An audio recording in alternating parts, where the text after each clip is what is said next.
हम आपको अचूक उपाय बताएंगे जिनको अगर आप कर लेते हो कृष्ण भगवान की कृपा से आपके घर में धन दौलत की कमी नहीं रहेगी और जो भी बीमारियां हैं वो खत्म होगी। और ये उपाय अगर आपके घर में क्लेश है, छोटी छोटी बातों पर लड़े झगड़े रहते हैं, ठीक है, या घर में संकट है, उनको भी दूर करेंगे। और साथ ही साथ आपके जीवन में आप धन वैभव सुख समृद्धि प्राप्त करेंगे। और ये उपाय करने के बाद अगर आपका कोई ऐसा कार्य है जो अटक रहा है वो भी पूर्ण होने लगेगा और इसके साथ आपकी जो मनोकामना है, इच्छा है, वो भी पूर्ण होगी। तो दोस्तों, पूज्य गुरु जी की कथा को सुनकर ही ये उपाय बहुत अच्छे से समझाएंगे। उसके पहले इस वीडियो को लाइक कर दें और चैनल पर नए हो तो सब्सक्राइब जरूर करिएगा। तो इस वीडियो में हम आपको 2 से 3 उपाय बताएंगे और सारे उपाय बहुत ही अचूक होने वाले हैं। तो जानते हैं पहला उपाय। और इस उपाय में जो सबसे पहले सामग्री हमें चाहिए वो है दीपक। तो आपको दीपक लेना है। कितना लेना है? 1 दीपक। कौन सा लेना है? तो आपको लेना है आटे का दीपक।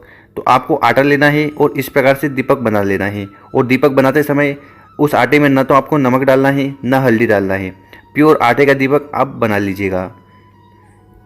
इसके साथ इस दीपक के अंदर आपको डालना है घी। कौन सा घी? अगर गाय का शुद्ध घी मिल जाए वो डाल लीजिएगा।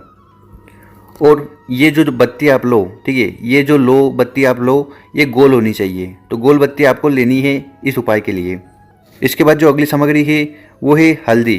तो इस प्रकार से आपको हल्दी लेनी है। कितनी लेनी है? मात्र 1 चुटकी हल्दी आप ले लीजिएगा। और इसके बाद इन दोनों सामग्री को लेकर आपको पहुंच जाना है तुलसी के घेरे के पास। तो आपके घर में जहाँ पर भी तुलसी माता का पौधा है, गमला है, वहाँ पर आपको ये दोनों सामग्री लेकर पहुँच जाना है। कब पहुँचना है? विशेषकर ये जो उपाय है ये शाम का होता है, मतलब कि प्रदोष काल का होता है। तो अगर इस उपाय को आप प्रदोष में करते हो तो आपको बहुत ज़्यादा लाभ मिलेगा। तो करना क्या है? तो जो सबसे पहले हमने हल्दी बताई थी उस हल्दी को उठाना है और उस दीपक में समर्पित कर देना है। ठीक है, समर्पित कर दी। इसके बाद इस दीपक को उठाना है और तुलसी की माता का जो पौधा है, गमला है, वहाँ पर आपको उस दीपक को रख देना है और इसको यहाँ पर जला देना है, प्रज्वलित कर देना है। बस इतना सा उपाय है। तो बस आपको ये एक दीपक जला देना है। तो इसके बाद आपके जीवन में माता लक्ष्मी की विशेष कृपा होगी और घर में जो भी समस्या है, रोग है, बीमारी है, वो सब खत्म होने लगेगी। अब इसके बाद क्या करना कि जहाँ पर आपने दीपक लगाया था तो उस दीपक के नीचे जो मिट्टी हो, ठीक है, उस मिट्टी को उठा लेना है और मिट्टी को उठाकर आपको एक पात्र में, एक कटोरी में इकट्ठा कर लेना है। कर लिया। अब इसको आपको अपने घर में ले जाना है और इसमें आपको थोड़ा सा जल मिला देना है। जल मिला दिया और फिर इस जल को उठाकर आपको पूरे अपने घर में छिड़क देना है। समझ में आया? वहाँ से मिट्टी उठाना है, एक कटोरी या पात्र में लेना है, उसमें जल मिलाना है और पूरे घर में छिड़क देना है। और छिड़कते समय आपको ओम नमो भगवते वासुदेवा का मंत्र का जाप करते रहना है। इसके बाद आपके घर में माता लक्ष्मी का सदा वास रहेगा और जो भी समस्या है वो धीरे धीरे खत्म होने लगेगी। तो बहुत ही आसान सा उपाय है। तो इस उपाय को आप किसी भी दिन कर सकते हो। शुक्रवार वाले दिन कर सकते हो जो माता लक्ष्मी का दिन होता है, गुरुवार वाले दिन कर सकते हो जो विष्णु भगवान का दिन होता है, और अभी जन्माष्टमी आ रही है तो उस दिन भी आप इस उपाय को कर लीजिएगा, आपकी सारी कामना पूर्ण होगी। अब जानते हैं दूसरा उपाय। देखिए, ये जो दूसरा उपाय है ये बहुत ही आसान सा उपाय है। इसमें आपको क्या करना है कि आपको जो तुलसी माता का पौधा होता है, ठीक है, जहाँ पर आप दीपक जलाते हैं, जल समर्पित करते हैं, पूजा अर्चना करते हैं, ठीक, तो वहाँ से क्या करना है, आपको थोड़ी सी मिट्टी उठा लेना है। मिट्टी उठा ली, उसके बाद उस मिट्टी को आपको एक बकेट, एक बाल्टी में डाल देना है और फिर इस बाल्टी के पानी से आपको नहा लेना है। कि आपके घर में जो तुलसी माता का पौधा है वहाँ से आपको मिट्टी उठाना है। मिट्टी उठाकर जो बाल्टी है, ठीक है, जिससे आप नहाते हो, उस बाल्टी में उस मिट्टी को डाल देना है और डालने के बाद उस जल से आपको स्नान कर लेना है।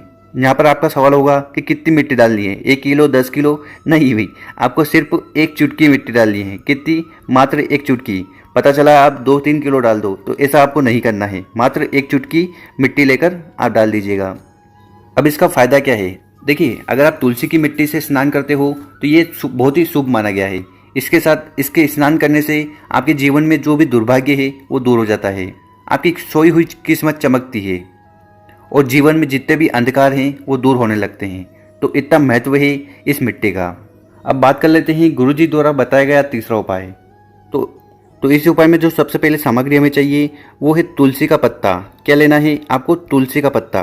तो आपके घर में जो तुलसी माता का पौधा है वहाँ से आपको पत्ते तोड़ने हैं, ठीक। कितने तोड़ने हैं ये आपके ऊपर है। आप चाहो 3 ले लो, आप चाहो 7 ले लो, या आप चाहो तो 11 ले लो। आपकी इच्छा अनुसार आप जितने चाहो ले लीजिएगा।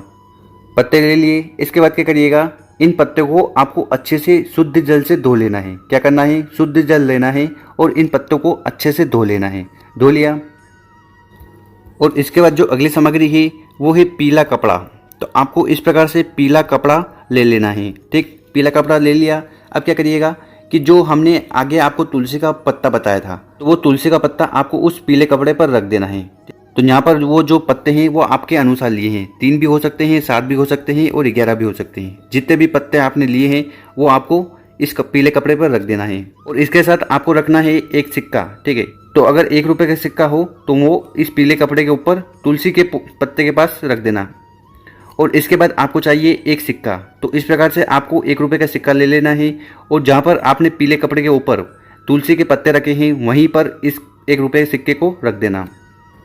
इसके बाद जो पीला कपड़ा है उसको उठाना है और उसको आपको रख देना है भगवान के सामने। कौन से भगवान? क्या करिएगा कि जो पीला कपड़ा हमने लिया है उसको आपको भगवान विष्णु के सामने रख देना है। ठीक है, अगर लड्डू गोपाल हो तो उनके सामने रख दीजिएगा और लड्डू गोपाल नहीं है तो भगवान विष्णु का कोई भी पोस्टर हो, ठीक, पोस्टर हो, मूर्ति हो, उसके सामने आपको इस पीले कपड़े को रख देना है।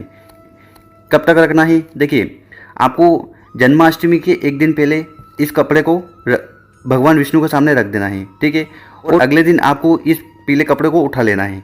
ठीक, और उठाने के बाद जो सिक्का हमने यहाँ पर बताया था, ठीक, उसके बाद क्या करिएगा कि जो यहाँ पर हमने सिक्का रखा था, ठीक है, तो उस सिक्के को उठाना है और उसको आपको, उसके बाद क्या करिएगा कि जो यहाँ पर हमने सिक्का रखा था, ठीक है, तो उस सिक्के को उठाना है और उसको आपको अपने पर्स में रख लेना है।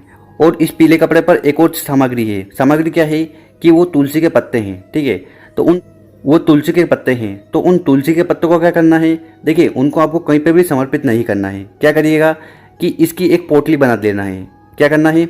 इसकी एक पोटली बना लेना है। किसकी? इस पीले कपड़े की पोटली बना ली। इसको आपको रखना है अपनी तिजोरी में, जहाँ पर भी आप अपना पैसा वगैरह जहाँ रखते, पैसा जेवरात वगैरह जहाँ रखते हैं वहाँ पर आपको इस पोटली को रख देना है। बस इतना सा उपाय है। जो तुलसी के दल हैं, जो तुलसी के पत्ते हैं, उनकी पोटली बनाकर आपको अपने तिजोरी वगैरह में रख लेना है। बस इतना सा उपाय है। इसके बाद आपके घर में कभी धन की कमी नहीं होगी, माता लक्ष्मी का वास होगा और जो भी समस्या धन से जुड़ी होती है वो समाप्त होगी।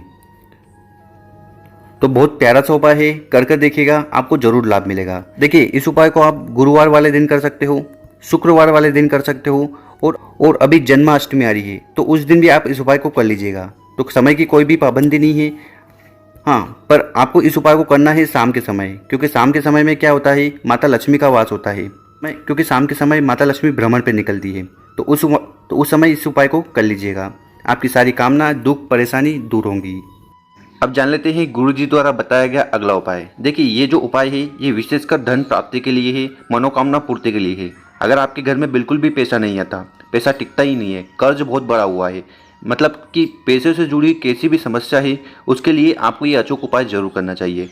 इसके बाद आपके घर में सारी समस्या खत्म होगी और माता लक्ष्मी का वास होगा। यहाँ पर स्क्रीन पर आपको क्या दिख रहा है? एक कटोरी और साथ में क्या दिख रहा है? गुड़। तो आपको क्या करना है? सबसे पहले एक कटोरी ले लेना है। कटोरी ले ली, उसमें आपको गुड़ डालना है। गुड़ डाल दिया, उसके बाद उसके ऊपर आपको जल डालना है। तो कहने का मतलब है यहाँ पर आपको गुड़ का लेपन तैयार करना है, मतलब गुड़ का पानी बनाना है और उस पानी का उपाय हमें करना है। और एक बार जब गुड़ का लेपन बन जाए, इसको फिर आपको लेकर जाना है तुलसी के घेरे में, मतलब कि आपके घर में जहाँ पर भी तुलसी माता का स्थान है, कुंडा है या फिर गमला है, उसके पास चले जाना है। गमले के पास जाकर सबसे पहले क्या करिएगा, वो जो गुड़ वाला जल है उसको आपको अपने हाथ में लेना है। हाथ में ले लिया, उसको आपको तुलसी माता के गमले में समर्पित करना है। ध्यान रखिएगा कि ये जो जल है ये आपको जड़ में समर्पित नहीं करना है। अगर आप गुड़ वाला जल तुलसी माता के जड़ में समर्पित करोगे तो इससे आपकी तुलसी माता सूख सकती है। बहुत सारे लोग कमेंट करते हैं कि हमारी तुलसी माता सूख गई, तो ये वाली गलती आप नहीं करेगा। आपको ये उपाय करना है गमले में, ना कि जड़ में। तो आपको इस प्रकार से हाथ में ये गुड़ वाला जल लेना है और इसको आपको अपना नाम और गोत्र बोलकर 7 बार तुलसी माता के घेरे में समर्पित कर देना है। बस इतना सा उपाय है। अब ये उपाय कब करना है? विशेषकर इस उपाय को हमें पंचमी तिथि के दिन करना चाहिए। तो जिस महीने पंचमी तिथि पड़ती है उस दिन इस उपाय को जरूर करना चाहिए। इस उपाय को करने के बाद आपके घर में माता लक्ष्मी का वास होगा और धन से जुड़ी जो भी समस्या हमारे सामने आती है, ठीक है, पैसा टिकता नहीं है, कर्ज बढ़ा हुआ है, ये समस्या वो समस्या, तो उनसे छुटकारे के लिए ये उपाय बहुत ही कारगर है। तो बहुत ही आसान सा उपाय है। गुरुजी ने कहा है कि विशेषकर हर महीने की पंचमी तिथि को इस उपाय को आपको जरूर कर लेना चाहिए। तो इसमें आपको गुड़ वाला जल लेना है हाथ में और 7 बार आपको तुलसी माता के गमले में या घेरे में समर्पित कर देना है अपनी कामना कहते हुए। तो ये वाला जो उपाय है ये किसी भी महीने की पंचमी तिथि आए उस दिन अगर कर लेते हो तो माता लक्ष्मी आप पर विशेष कृपा बरसाने लगेगी, समस्या खत्म।